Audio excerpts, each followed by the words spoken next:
All right, good afternoon. This is Angie Tatro with Central Kansas Community Foundation. You are joining the March 27th, 2024 State of the Foundation update. Thank you all for either being here or viewing us at a later date. We want to just give a few updates on some things around the foundation world here. Do want a chance just to identify some of my finance committee members. If you'll kind of just wave your hands, Al may pick you up. We have several represented here. We also have the good fortune of having our auditor in our presence. So we'll try not to be too nervous about finances since he's here. And staff, we also have Carrie Herman, our new executive director of the foundation, Melinda Newell, our accounting specialist, and there's others working away in the office. But we're going to kind of jump in and get to some updates on the investment strategy. And before I turn it over to Greystone Consulting, we have Robert Morris and Zach Thomas with us today. They're going to kick us off because Robert is traveling. But I do want to just point to all of our advisors, and Zach, I may take control back here. I want to share where everybody can find a landing page on our website under the Fund Advisors tab. So our foundation website is Central Kansas CF for Community Foundation.org. So centralkansascf.org. The Fund Advisor tab, we've tried to build out since we've been making some of the changes with the investment policy and with the spend rate changes. So all of that information is here landed with information to be found. Our full policy is here, as well as the recording that we did in January, kind of notifying everybody of these changes on a more in-depth process. And then there's the guide to the strategic strategies and the spend rate allocations. I may come back to these during Kelly's part of the presentation, but I wanted to point that out before Robert starts talking about some of our new investment strategy kind of buckets, that it will make sense when we do some follow-up after his presentation. So I will get out of the stop share and I will let Zach and Robert take back over. All right, perfect, Angie. Thank you for the intro, and good afternoon, everyone. Certainly, it's always good to be able to chat and catch up with all the members and participants of the foundation. So, Zach, if we move on to the second page, the executive summary page on our materials. What I'd like to take the first moment of our time together today to go over, as Angie alluded to, is the newer models that have been created and implemented for the foundation. And the step back to kind of recast what we were talking about at the last State of the Foundation meeting was essentially creating or formalizing, if you will, two shorter term pools, one that's described as the strategic short term, and then the short term pool, which are designed for stability of asset base while earning a good yield in this day and age for nearer term projects and the like, and so forth. And in doing that, what that also enabled us and the investment committee to be able to do was actually improve the risk return profile of the overarching balance pool as well, taking it from what would best be described as a previously moderate balance stance. So allowing the balance pool to seek a higher rate of return. Now on this particular page here, you can see the current snapshot allocation for each of those models. And our firm likes to use a couple of fancy terms. You'll see strategic and secular when it comes to forward return assumptions. Basically, near term and long term is the better way to summarize that. So what you'll see at a glance is the balance pool on a longer term or secular basis is actually able to target a higher 8.1 is our expectation of steady state capital markets for that pool. Now, obviously, that's achieved by reducing some of the fixed income strategies within the balance pool. That's come down to approximately 18.5 percentage points, and 61.5 given over to the equities, with the remainder being in the private equity and infrastructure and other equity return style strategies. The strategic and short-term pool, I'll actually kind of start with the short-term. As you'll see, that's approximately 75% what we would describe as ultra short or near cash institutional money market, coupled with actual cash in that pool. In this day and age, by the way, of course, the ability there for earning is actually, it's currently yielding north of 5.3%, given where base rates are today. The strategic short-term pool takes a slightly longer, a little bit longer time frame, and does add a component of an equity-seeking return strategy, also dividend-seeking, that will, on a longer-term basis, add to its risk-return potential. So those are the three offerings. Obviously, the balanced, slightly more return-seeking now. So we'll review its prior performance, but obviously going forward, it has been modified under that new structure. Zach, if you jump very quickly onto the page 5, I'm just going to go over the balance pool just by way of update. Now, as we all know, obviously, coming out of 2023 was certainly a strong year for all of the equity markets, and in particular, some of the technology or AI boom driven companies. That certainly was a benefit to the overall portfolio. And we have actually enjoyed a strong start to this year, as in actual fact, for the balance of January and February, much of that similar thesis was kind of playing out. However, we are in the month of March starting to see some of the cracks developing within the Magnificent Seven that we talked about at last time.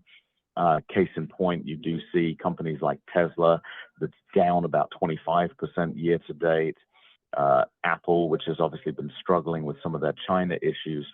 So you are seeing a little bit of a rotation in the market, and that's actually a healthy point for the market that we've been looking out for. We've been looking for the moment, obviously, where some of the small and mid-cap securities will start to take over that market leadership. And we're really starting to see the early signs of that.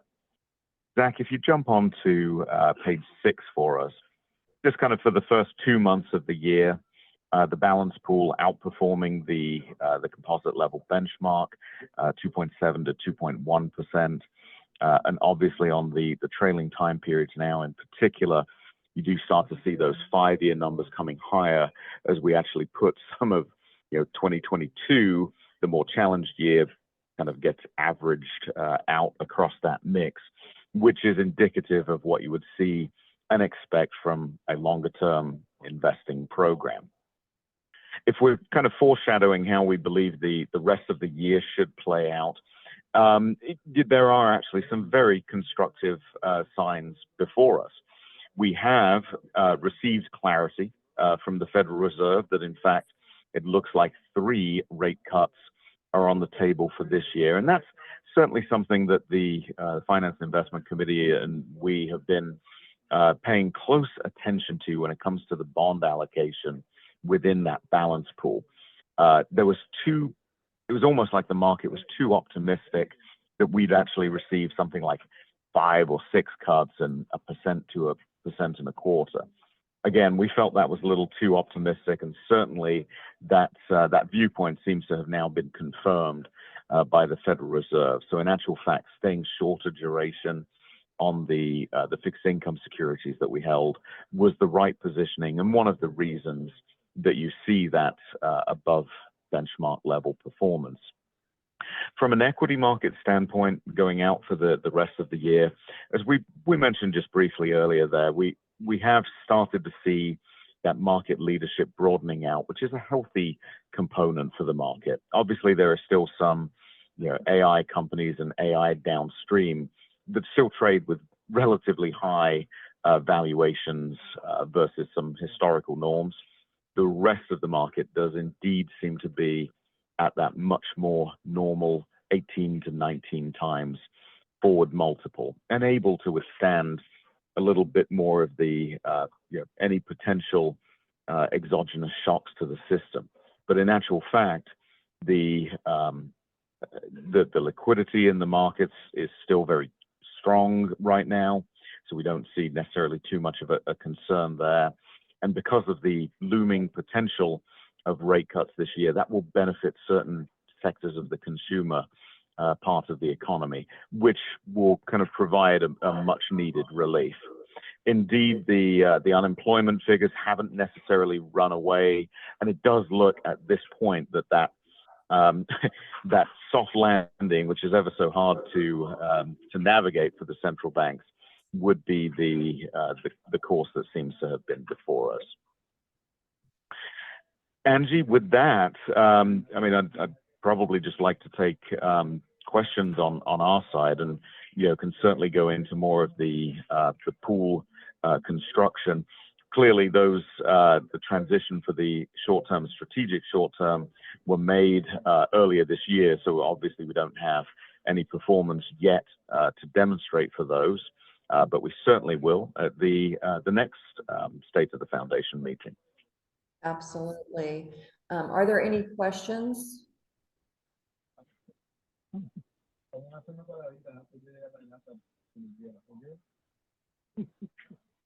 Okay. You did a thorough job, Robert. I have no questions from the group. Certainly, if anybody's viewing this later, always feel free to reach out to me, and I'm happy to field any questions to those of you that are looking at this later and have questions, and I can address it or get my finance committee to assist me in that, in doing so. Robert and Zach, you are certainly most welcome to continue on with us as we move into some additional information today, but understand, Robert, that you're traveling, so if you're needing to catch a flight, please feel free to exit it at any point here. Will do. All right. Thanks, Angie and team. Yes, thanks for getting on. Safe travels. Thanks. Bye. At this point, I'm going to kind of turn it over to Kelly. I don't know if you want me to go back to that website page or. Yeah, I think in a second. I just wanted to add a few more comments. Robert did a very nice job on that first slide of kind of showing what we're doing with the different pools. And on the page that Angie's got up on the screen, you can go back to the January 11th State of the Foundation call where we went through our rationale for making these changes. And so I won't repeat that, but I'll just hit a few high points. The short-term pool is focused on those funds that we don't want the capital at risk at all. And given that interest rates have increased, we were able to establish that fund to where about half of it is actually our operating funds for the foundation and the affiliates. And then the other half are projects that have a very short-term time frame on them. So that's what's in that pool. The strategic short-term pool then is our expendable fund. So again, it's an approach to try to better match up our time frame investment strategies with the time frame of the funds themselves. And of course, the ballast pool is the long-term pool for the endowment fund. So we did get that all set up at the end of January, and so as Robert talked, we're moving forward with that, and we have made changes in the balance pool to try to improve the returns.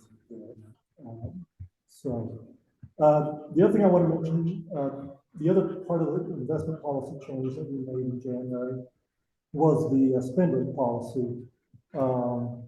And I don't know, Angie, if you want to bring that up. But really, that's all about preservation of endowment balances.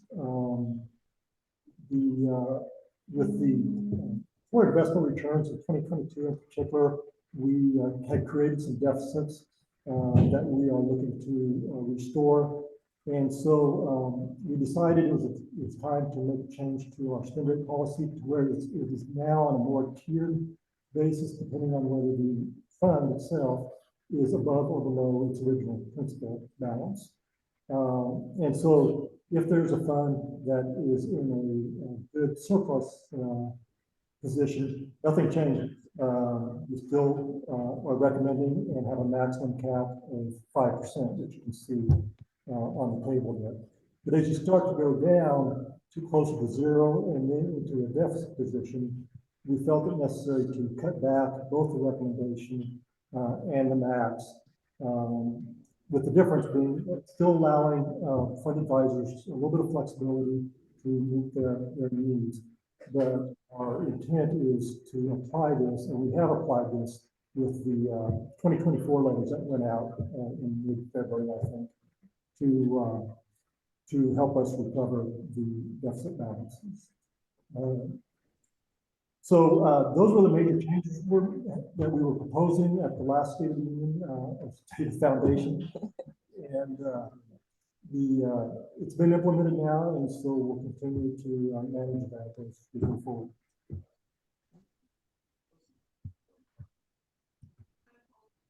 So again, just to point out on our website, we did under the Fund Advisors tab, just add a little bit of this documentation. So if you want to review it further, you can go back and take a peek at these different documents.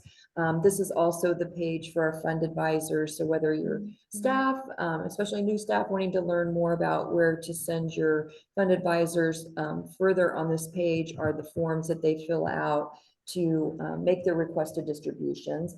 As Kelly said, mid-February, Christy Diller circulated to all endowment holders their available to spend or spendable balance letters that showed what the minimum and maximum or recommended and maximum distribution levels were. So all of those have been distributed.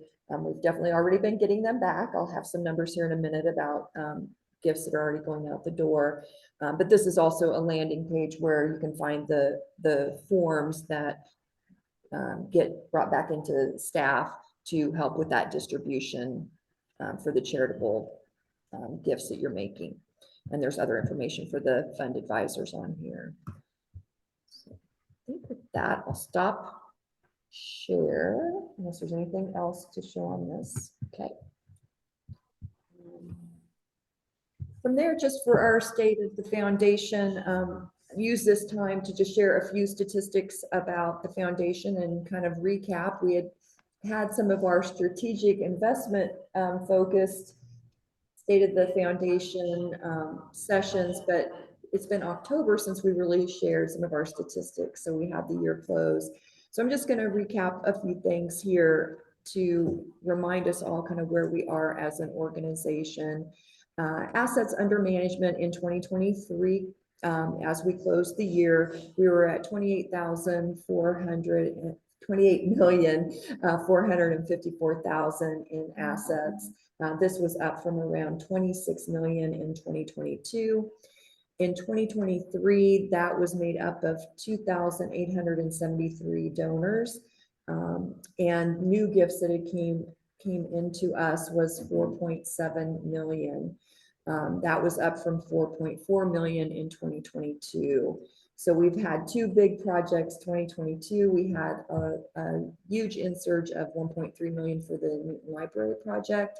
And then in 2023, another big contribution was our match day events with the Patterson Family Foundation Awards, as well as receiving by year end the 611,000 for staff capacity awards for Patterson that are being implemented in 2024.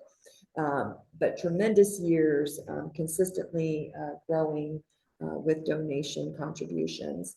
We do manage around 430 come and go funds as just a reference to know the amount of funds that are being managed through the foundation. The most important part, or the most rewarding part, comes back to our community impact, and that's the charitable grants that are made that go out from our funds to the communities for the good that they're doing. So in 2023, we had 571 grants that were distributed, and that was at a $4.4 million level. 2.4 of that was to the Newton Library Project here in Newton, Kansas. But that definitely still left us with 2.4 million being distributed to other causes around our service area. So just an incredible year of making community impact. Just for comparison, in 2022, we did 638 grants, and that was at a $1.5 million level. So greater impact all the way around with contributions in 2023. So far this year, we are in 2024, and even though it's early, and as Robert commented on the financial performance, we'll see, as we come into later months in the year, how all of that strategy is working for us. But in this first part of the year, we are holding at the end of January at 29 million in assets under management. We've had 480 donations in the amount of $600,000, and 64 grants nearing $500,000 have already gone out the door. So, and we're only looking at 2 months of data at that point. So a very good indicators of growing organization, expansion, and additional opportunities for us to serve our communities and building stronger communities around our service area. Giving is strong. We continue to hear that even in tough economic times. We are fortunate in our environment to really see the individuals giving to causes that matter to them and investing in their home communities. We just see over and over again, and we're very thankful and appreciative of being in the role that we are to help make their charitable gifts a reality. We have to mention that the support from Patterson Family Foundation in 2023 was tremendous. The match opportunities just really catapulted donor enthusiasm and great opportunities with our communities to look at ways to grow their funds and expand funds. So that is just tremendous. We are awaiting news on 2024 match opportunities. We do have 10 applications out there from our affiliates, and we are now understanding mid-April we should hear the results of those. We're certainly pulling for all 10 of ours to receive that funding, but we will wait to see what the Patterson Family Foundation awards do look like. So by our next report, we will have information on that. In addition to the match campaign from Patterson Family Foundation, 8 of our affiliates and CKCF were recipients at the end of the year for staff capacity grants. Really putting feet on the streets in our communities to help us really develop rural philanthropy. And while that isn't in every one of our communities, this is going to be extremely community changing to have this type of dedicated staff.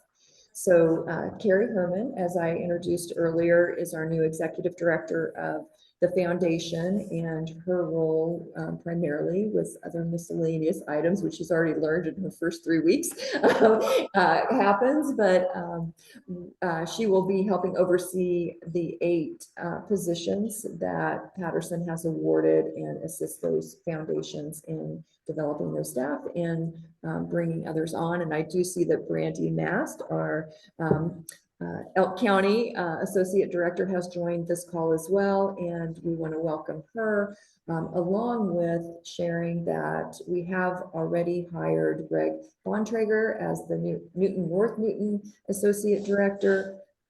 We're happy and sad at the same time for Christy Diller transitioning from Program Director of Grants and Scholarships to the Heston Community Foundation Associate Director position. We're thrilled for Heston and for Christy.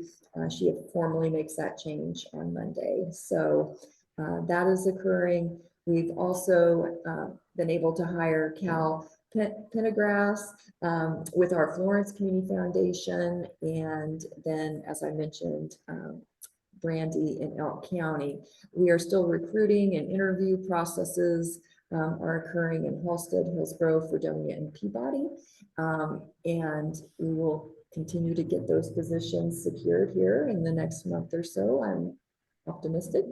And I also wanted to mention with Christie's transition, we also had the great fortune of securing Melissa Schreiber as our new program officer for grants. And so she's busy working on some grants, so she is not able to introduce herself right now, but please take an opportunity to get to know her in that new role in strategy.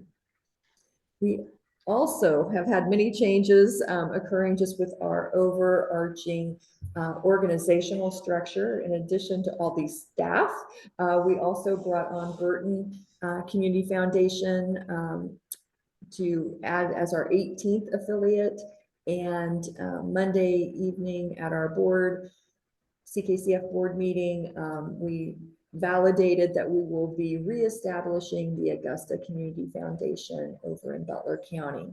So they will make our 19th affiliate. And so we are growing and developing in a pure picture of rural philanthropy being alive and well, and great opportunities are in the future. So with that kind of growth and change, we're going to be taking it a day at a time. We always ask for patience and grace, because sometimes these days we're not as quick to respond to things as we have in the future. But it's a very exciting time for our foundation and the future of our communities. And we really appreciate all of you that are involved as volunteers, our new staff and existing staff, for the work that we're doing, and of course appreciate the leadership from all of our boards across the region and the Central Kansas Community Foundation Board. But I open it up now if there's other lingering questions or clarifications on anything that we can address.